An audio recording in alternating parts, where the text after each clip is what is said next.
지금은 돌아가신 분이신데요, 미국의 아동문학가이자 사파가이기도 한 쉘 실버스타인이라는 사람이 있습니다. 이분은 시인이기도 하고 음악가이기도 합니다. 다재다능했던 분이신데, 이분의 작품 중에서 아낌없이 주는 나무라는 그런 성인을 위한 동화가 있습니다. 아마 1900년대 말 또 우리 2000년대 초반에 책에 좀 관심 있는 분들은 아마 다 보신 것이라고 생각합니다. 그 내용의 일부를 소개하자면은, 한 소년의 집 근처에 커다란 나무 한 그루가 있었습니다. 어린 소년은 이 나무가 그에게 놀이터 같은 역할을 해 주었던 것입니다. 나무가지에 그네를 달아서 놀기도 하고요, 또 나무 그늘에 어린 시절을 참으로 재미있게 잘 보냈습니다.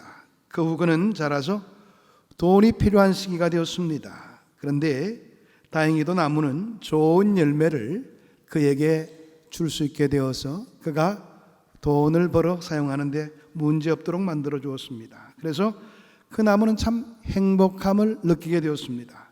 그가 청년이 되어서 돌아왔을 때에 갈증을 읽을 수 있는 그런 집이 필요하다고 나무에게 이야기를 했습니다. 나무는 자신의 가지를 비워서 집을 지을 수 있도록 허락했습니다. 그 소년이 다시 장년이 되어서 돌아오게 되었습니다. 먼 곳에 여행을 하고 싶은데 배가 필요하다고 나무에게 이야기를 했습니다. 나무는 자신의 몸통을 베어다가 배를 만들 수 있도록 허용했습니다. 그런데도 나무는 행복했습니다.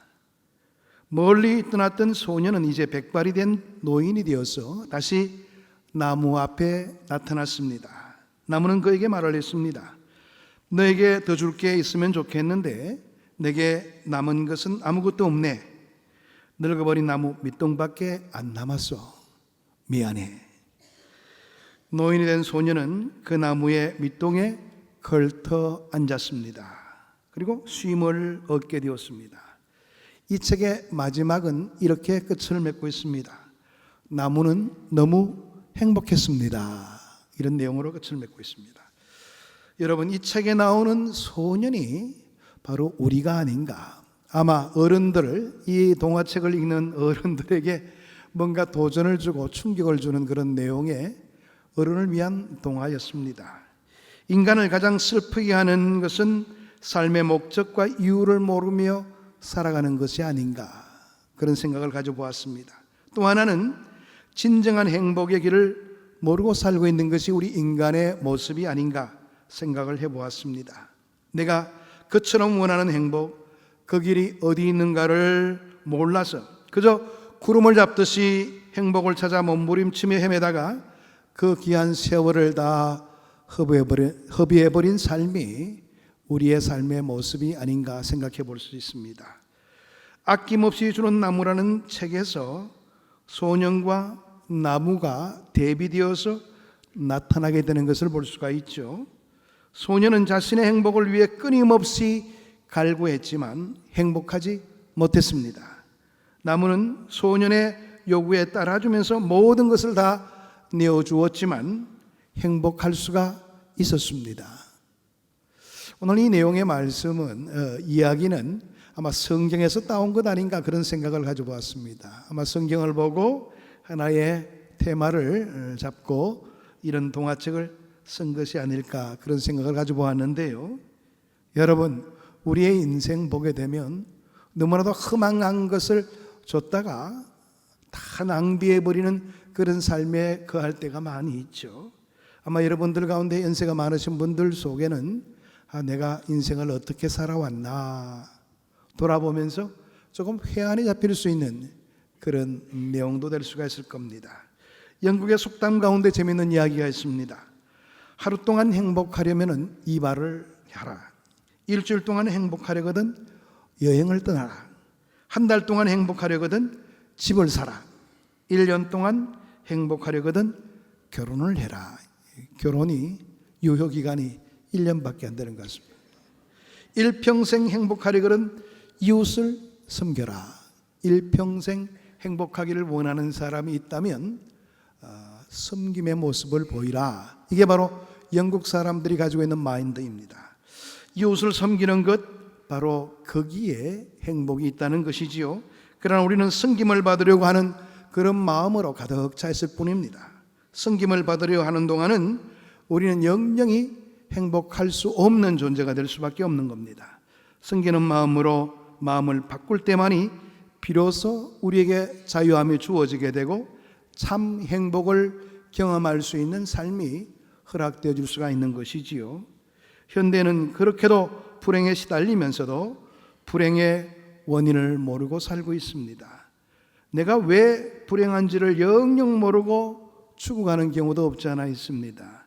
빨리 생각을 고쳐야겠는데 가장 불행할 수밖에 없는 길을 택하고 살아가는 것이 우리의 삶의 모습이 아닐까, 저는 그런 생각을 해보았습니다. 그런 삶이 바로 어떤 삶일까요? 바로 이기적인 삶입니다. 나만을 위해서 살려고 하고요, 나의 소유를 위해서 집착하는 그런 모습을 보이고 있는 한은 우리의 삶에는 진정한 행복이 주어지지 않는 것이지요. 우리는 이기주의의 노예가 된 지 오래됐습니다. 그러나 아직도 그 길에 행복이 있을 거라고 생각하고 있는 많은 사람들이 있지요. 그러니까 영영이 불행할 수밖에 없는 겁니다. 철학자로 유명한 임마누엘 칸트는 자신이 쓴 논문 가운데 이기주의라는 논문이 있습니다. 그 논문에서 그는 이기주의가 불행의 원인이 된다, 그렇게 이야기를 했습니다. 그는 이기주의를 세 가지의 내용으로 분류를 했는데요, 그 첫 번째가 뭐냐니까 논리적인 이기주의가 있다고 했습니다. 자기가 한 판단이 언제나 옳다고 생각하는 사람들이 이 부류입니다. 우리 주위에 이런 분들이 의외로 많죠. 자기가 판단한 것은 절대로 잘못될 리가 없다, 이런 아집을 가지고 대응하는 분들이 계시죠. 그런데 그것이 불행의 원인이라 그렇게 칸트는 이야기하고 있는 겁니다. 자기 생각과 주장이 항상 옳다고 생각하는 사람들의 주변을 보게 되면 특별한 것이 있어요. 사람이 없다는 거예요. 그분을 추종하는 사람도 없고, 자기는 프라이드가 굉장히 강한데도 그분의 말에 대해서 따르는 사람들이 없다는 것이 특징입니다. 그래요. 자기만 옳다고 생각하는 사람들의 논리가 결국 자기를 올무에 빠뜨리게 되고 불행의 씨앗을 얻게 되는 그런 경우가 이런 경우인 겁니다. 두 번째는 미학적인 이기주의가 있다고 합니다. 자기가 선택하는 미적 기준에 만족감을 느끼고 그 느낌을 항상 옳다고 생각하는 그런 사람의 부류를 말합니다. 자기 기분이 옳다고 생각하고 자기가 생각하고 자기가 느끼는 감정을 절대화하는 사람이 바로 그런 사람이죠. 내가 바라볼 때 이게 아름답다 그러면 다른 사람들이 아름답다고 느끼지 못하는 경우에 아주 무시해버리죠. 저 양반은 아는 것도 별로 없는데 뭐 자꾸 딴소리를 해. 자기가 판단한 미적 기준이 옳다고 여기는 사람들의 논리 구조입니다.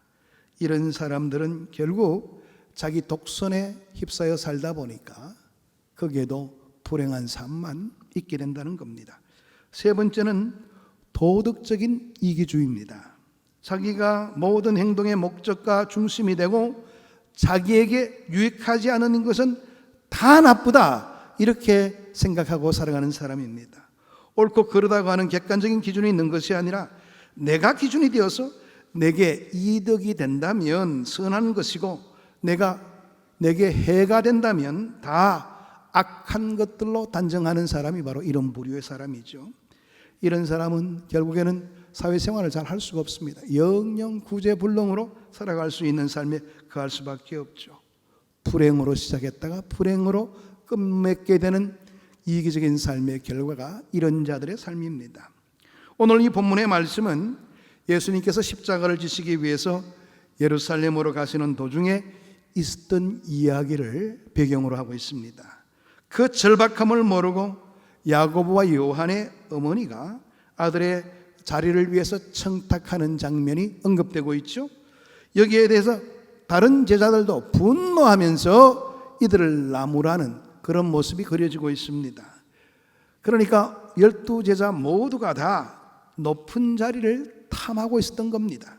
섬김을 받는 자리를 바라보면서 주님 곁에 있었던 겁니다. 이런 제자들을 향해서 예수님은 당신께서 이 땅에 오신 이유와 목적에 대해서 분명히 설명을 하시지요. 28절의 말씀 보게 되면 인자가 온 것은 섬김을 받으려 함이 아니라 도리어 섬기려 하고 자기 목숨을 많은 사람들의 대속물로 주려 함이니라. 내가 이 땅에 온 목적은 섬김에 있다.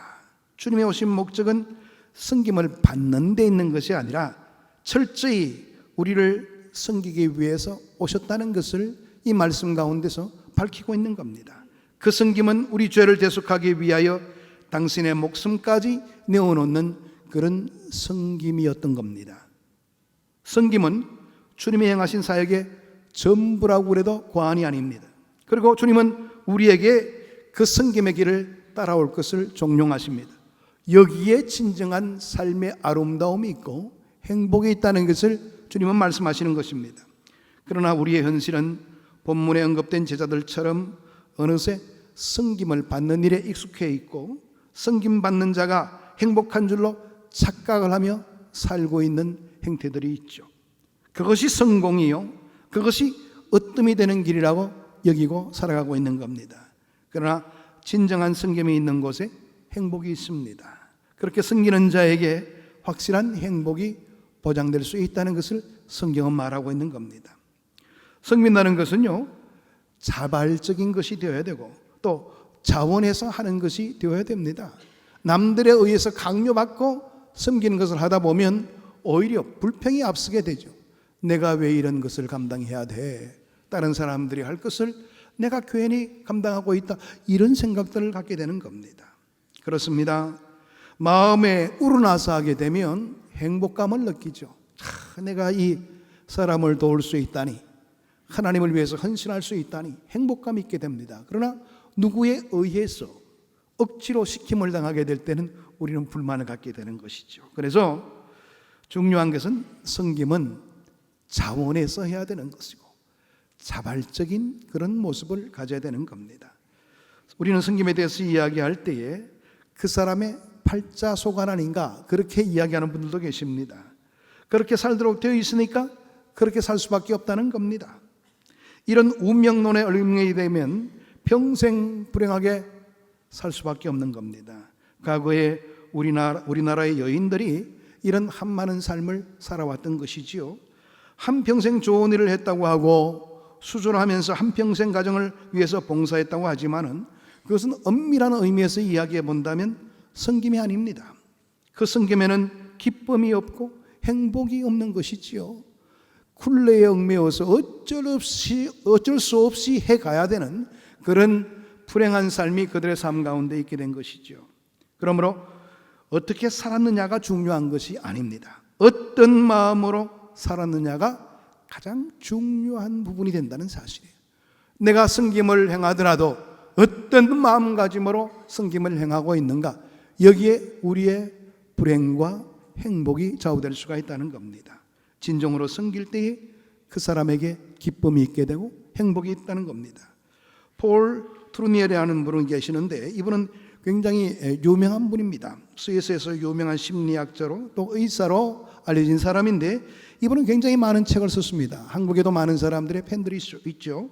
그런 인간의 삶을 심리학적 3단계로 설명하고 있는데요, 그 속에는 깊은 의미가 담겨진 것을 보게 됩니다. 첫 번째로 인간의 삶 가운데 아동기가 있다고 그렇게 그 사람은 이야기합니다. 어린아이의 시절이 있다는 것이죠. 어린아이 시절에는 열망하는 것이 있는데 바로 소유에 열망하게 된다는 겁니다. 먹는 것, 가지는 것, 자기가 얻는 것에 집착하는 버릇을 보이고 있다는 것이죠. 그래서 이럴 때는 항상 행복의 기준이 소유에 있다고 판단한다는 거예요.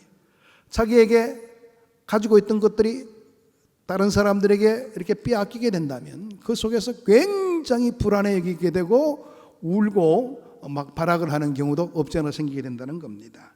이게 바로 아동기적인 인간의 모습이라는 겁니다.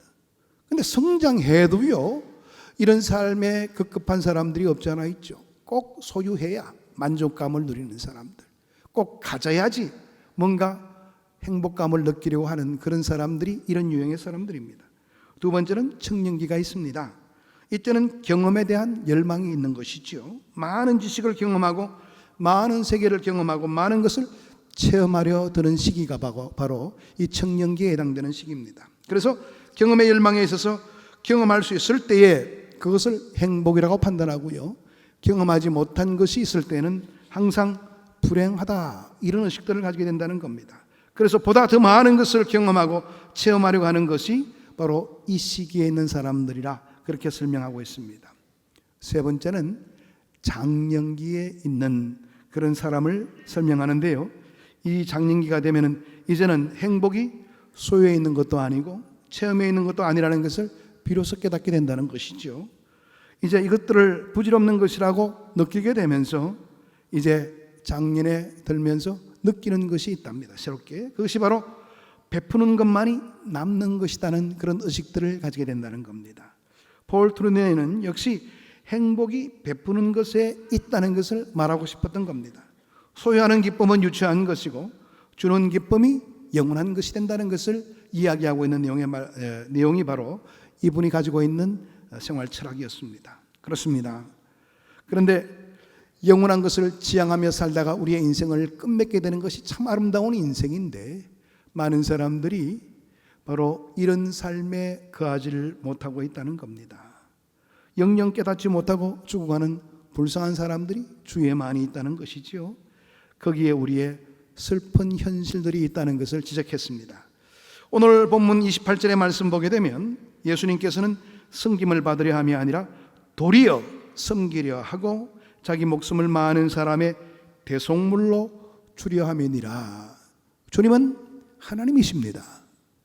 그럼에도 불구하고 이 땅에서 우리에게 보여주신 삶은 섬김에 관한 부분들, 진정한 섬김이 어떤 것인가를 우리에게 드러내 보여준 삶을 사셨습니다.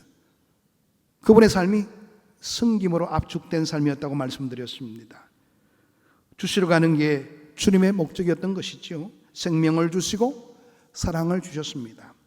주님으로부터 우리가 알아야 될 또 특별한 것이 있는데, 우리에게 의를 허락해 주셨다는 겁니다. 우리를 의롭다 하시기 위하여 주님이 친히 죄인이 되어 주셨습니다. 그리고 우리를 대신해서 죽음의 길을 가시는 그런 모습을 보이셨습니다. 우리는 섬기면서 그런 생각을 할 때가 종종 있습니다. 주는 것도 좋고 베푸는 것도 좋고 섬기는 것도 좋은데 좀 어떻게 좀 내 삶을 알아주면 얼마나 좋을까, 그런 의식을 가질 때가 많습니다. 누군가 알아주기를 원하는 마음들이 있다는 것이지요. 그러나 진정한 섬김은 그 마음조차도 없어야지 진정한 섬김이 될 수가 있는 겁니다. 여기에 행복과 기쁨이 나오게 되는 겁니다. 여러분들은 자녀를 어떻게 양육하고 계십니까? 자녀들 때문에 골머리가 아프신 분들이 많으시죠. 특별히 중학생을 자녀로 둔 부모님들은 굉장히 어려운 위치에 있을 겁니다. 그런데 어렵다고 말하지 마시고요, 그 원인이 혹시 나에게 있는 것은 아닌가에 대해서 한번 돌아보시기를 바랍니다. 어딘가 모르게 받으려는 마음이 있기 때문에 내 자녀가 이런 모습을 보이고 있는 것 아닌가, 그런 생각을 가지자는 겁니다. 사실 그래서 그 문제 때문에 오히려 아이들이 잘못되는 경우가 굉장히 많이 있는 것을 보게 되는데요, 네가 좋은 대학에 들어가고 좋은 학교에 들어가야지 내 체면이 살지 않겠냐, 아마 이런 마음을 갖고 있다면 우리는 내가 양육한 대가로 내 체면을 세우겠다는 그런 의식들로 가득 차 있는 모습이라 이렇게 판단해 볼 수가 있죠. 뭔가 이 받으려는 마음이 우리의 올무로 그렇게 우리의 발목을 잡을 때가 있다는 겁니다. 그래서 우리도 불행하고 애는 애대로 바깥을 돌게 되고 이런 악순환이 거듭될 수밖에 없다는 겁니다. 아낌없이 조건 없이 사랑해 주시고 조건 없이 여러분 기도해 주시기 바랍니다.